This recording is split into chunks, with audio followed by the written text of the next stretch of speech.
मुंबईतील दादर कबूतरखाना बंद करण्याच्या महापालिकेच्या निर्णयावर जैन धर्मीयांनी तीव्र नाराजी दर्शवली आहे। जैन मुनी निलेशचंद्र विजय यांनी कबुतरांना दाणापाणी देण्याच्या मागणीसाठी आंदोलनाचा इशारा दिला असून त्यांनी आमरण उपोषण करण्याचीही तयारी दर्शवली आहे। मुनींनी नुकत्याच आयोजित केलेल्या जाहीर सभेत मुंबई महापालिकेने बंद केलेल्या 100 वर्षांहून जुन्या कबूतरखान्यांना त्वरित पुन्हा सुरू करण्याची मागणी केली आहे। परंतु महापालिकेने कबूतरखान्यासाठी दिलेले 4 पर्यायी स्थळ मुनींना मान्य नाहीत। कबूतर 4 ते 7 किलोमीटर दूर उडून जाणार नाहीत असे जैन मुनी निलेशचंद्र विजय म्हणाले। तर या पार्श्वभूमीवर जैन मुनी निलेशचंद्र विजय यांनी आझाद मैदानात आमरण उपोषण सुरू केले। जोपर्यंत जीव आहे तोपर्यंत आम्ही जीवदयासाठी लढू असा इशारा त्यांनी यावेळी दिलाय। नांदेड येथे सक्षम ताटे या 20 वर्षीय तरुणाच्या खून प्रकरणात पोलिसांनी आतापर्यंत 8 आरोपींना ताब्यात घेतले। सिद्धनाथपुरीतील 19 वर्षीय आचल मामिडवार हिच्याशी सक्षमचे 3 वर्षांपासून प्रेमसंबंध होते, मात्र या नात्याला मुलीच्या कुटुंबियांचा विरोध होता। त्यातूनच 27 नोव्हेंबर रोजी आचलचे वडील आणि भाऊ यांनी मिलिंदनगर परिसरात सक्षम ताटेची गोळा झाडून तसेच फरशीने डोक्यात वार करून निर्घृण हत्या केली।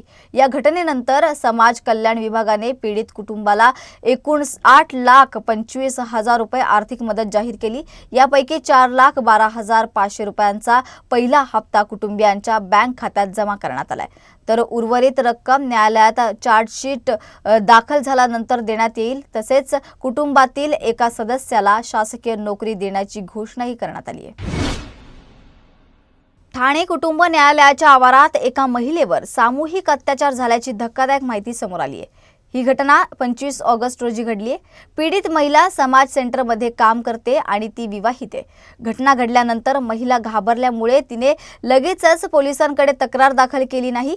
पीडित महिलेवर आरोपी हिरालाल केदार आणि रवी पवार यांनी 4 चाकी वाहनात सामूहिक अत्याचार केला। या अत्याचारासाठी आरोपींनी केकमध्ये गुंगीचं औषध देऊन त्याचा वापर केला असं तपासात समोर आलंय। तर पीडित महिलेवर दोन्ही आरोपींनी वारंवार ब्लॅकमेल करण्याचा प्रयत्न केलाय आणि मागील महिन्यांपासून पुन्हा शरीर सुखाची मागणी सुरू केली। सतत अशा धमक्यांमुळे शेवटी पीडित महिलेने 5 डिसेंबरला ठाणे नगर पोलीस ठाण्यात तक्रार नोंदवली। सदर प्रकरणी हिरालाल केदार याला पोलिसांनी अटक केली असून रवी पवार अद्याप फरार आहे। या घटनेतील आरोपी दोघे यूट्यूब पत्रकार असून त्यांच्यावर आधीच एक्स्टॉर्शनसह अनेक इतर गुन्हे दाखल आहेत। ठाणे पोलीस या प्रकरणाचा सखोल तपास करते।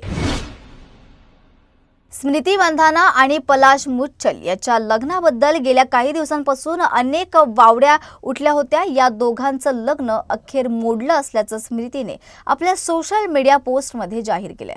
स्मृतीने स्वतः माहिती देत याबाबत घोषणा केली आहे की स्मृतीने पोस्ट करत म्हटलंय की गेल्या काही आठवड्यांपासून माझ्या वैयक्तिक आयुष्याबद्दल खूप चर्चा आणि अफवा पसरत आहेत, म्हणून मला आता स्वतः बोलणं गरजेचं वाटतंय। मी खूप खाजगी स्वभावाची आहे, पण एक गोष्ट स्पष्ट सांगते की लग्न रद्द झालंय।